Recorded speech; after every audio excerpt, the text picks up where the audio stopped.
Allons-y pour les 2-3 questions très concrètes du moment. La première chose, est-ce que vous croyez à une deuxième vague ou pas, vous-même? Personne ne sait.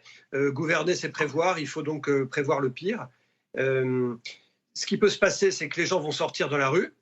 Ils n'ont pas rencontré le virus, donc ils vont s'infecter. Et ça va donner une seconde vague. L'alternative, c'est qu'il y ait soit une saisonnalité du virus, soit finalement plus de monde qui sont déjà immunisés, soit un phénomène qu'on n'a pas encore identifié qui ferait que ça n'arrive pas. Mais il faut s'y préparer de toute façon. Oui, on s'y prépare, mais parce que votre collègue, professeur Raoult, que vous avez peut-être regardé d'ailleurs sur BFM TV, dit, bon, lui, il ne croit pas à la deuxième vague et il pense qu'on est vraiment dans la saisonnalité de ce virus. Il a ses graphiques qu'il connaît bien en disant, on est dans la courbe en cloche et ça va se terminer tranquillou, quoi. Qu'est-ce que vous en dites? Vous savez, on s'est tellement trompé dans cette affaire. Un mois avant le confinement, moi, j'avais répondu que je ne croyais pas à un confinement généralisé. Et je pensais qu'on s'en sortirait mieux que les Italiens. Et on a montré que ce n'était pas vrai. Donc, j'ai fait des études de médecine. Je n'ai pas fait d'études de devin, donc je vais attendre. Exactement. Mais c'est bien répondu. les études de médecine. Vous êtes un des rares. Ouais, mais attendez juste. Rares à admettre votre erreur. Ouais, ah oui, c'est ce qui prouve que c'est de la modestie. Mais vos études de médecine, et ce que vous voyez depuis un mois, vous font dire quoi sur ce qu'on sait aujourd'hui de ce Covid-19, alors, professeur Juvin?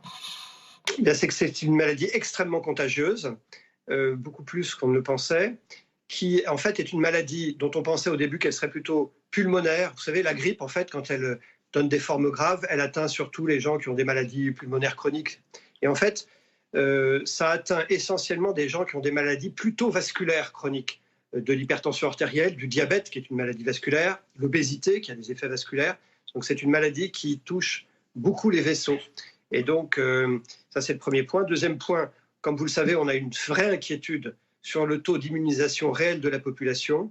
On ne sait pas combien de gens infectés gardent une immunité solide. Et ça, c'est un sujet évidemment d'inquiétude, parce que ça va être difficile de mettre au point un vaccin dans ces conditions. Oui. Et puis, il y a plein d'autres choses qui sont liées à la saisonnalité. Le professeur Raoult dit qu'il y a une saisonnalité. Bon, il le pense, mais il le pense. Mais ce sera à vérifier. Lui, il dit, j'ai des études, c'est mon domaine de compétence. Et voilà, il dit, ça ressemble à tout ce que j'ai vu jusqu'à présent, quoi.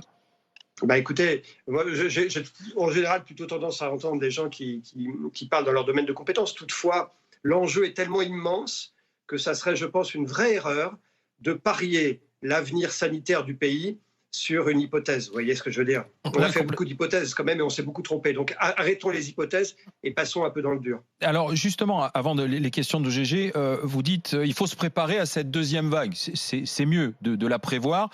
L'hôpital pourrait l'encaisser, cette deuxième vague? Alors ça dépend.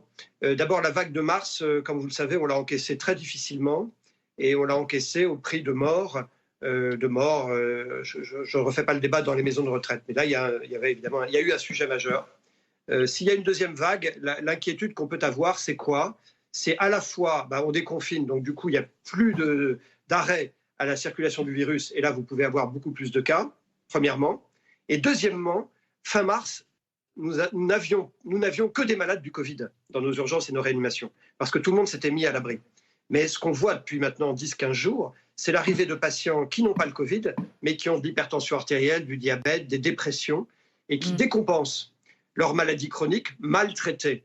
Et donc, l'inquiétude qu'on peut avoir fin mai, début juin, c'est quoi? C'est la vague de Covid, comme fin mars, et en plus, la vague, en tout cas des patients qui étaient chez eux et qui ne le sont plus parce qu'ils ont décompensé. Donc, moi, s'il y a une vague, il faut même s'attendre à ce qu'elle puisse être même plus importante. Vous voyez le sujet.